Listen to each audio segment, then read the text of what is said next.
You and your wife, since the moment your daughter was murdered, have been pushing for legislation for change, for a way to stop this. And I just wonder about the Republicans as they hear about this today, as they're approached about this.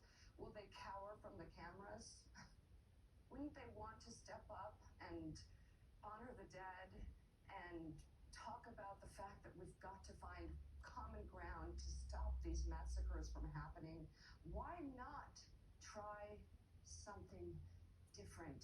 Even if you don't completely agree with it, Ted Cruz, Mitch McConnell, all the Republicans going to the NRA annual meeting. Will you really go there this weekend and not talk about it?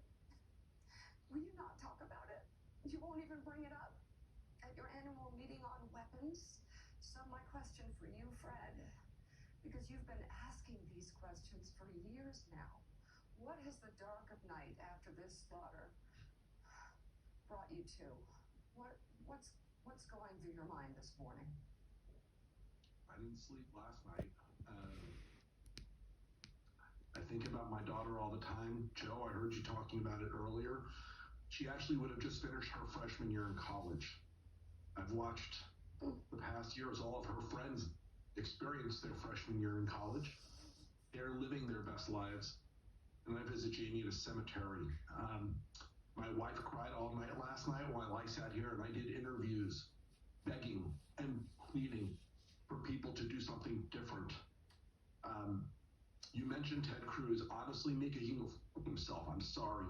He put out a tweet saying how sorry he is, how he sends his thoughts.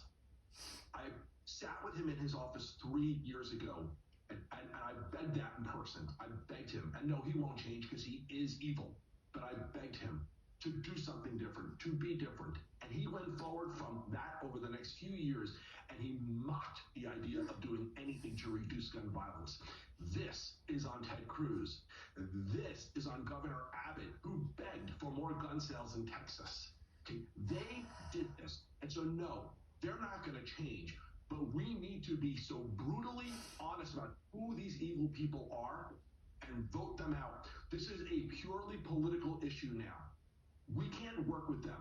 There's only one thing that can happen right now that will give me hope that this can happen before the next election. Ted Cruz, get off your you-know-what and march in to Senator Murphy, who is a hero, grab him by the hand and say you want to join him today. Say you want to do the bare minimum background checks. And you know what else you need to do, Ted Cruz? Because you're going to sit in on the hearing today for the confirmation of an ATF director. Vote for him. We need a permanent ATF director. Mika, I'm sorry for rambling. I do want to say something.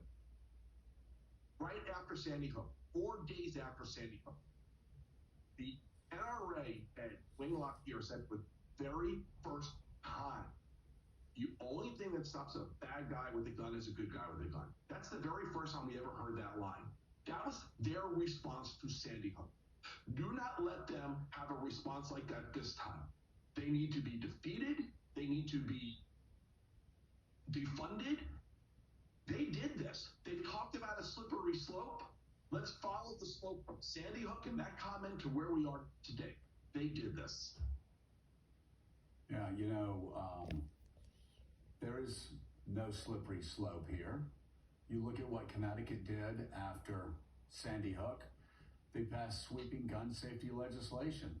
And the United States Supreme Court, the conservative United States Supreme Court, said it's constitutional. They can do that. But these Republican politicians run around lying, saying if we have expansive background checks, first they go, oh, it'll do nothing. It wouldn't have stopped this or it wouldn't have stopped that. 90% of Americans support that. Yep. It's constitutional.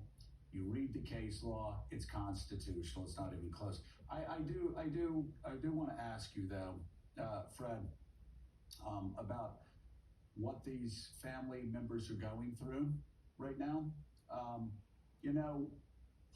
When friends of mine, when their parents die, I walk them through it. And I end up by saying, Biden's right.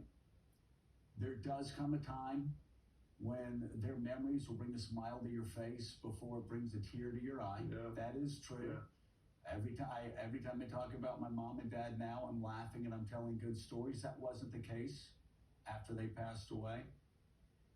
That's just not the case with a child. It is unnatural.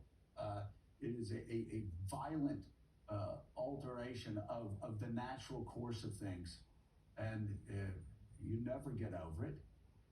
Tell me though, tell me what these family members are going through, and what hope do they have to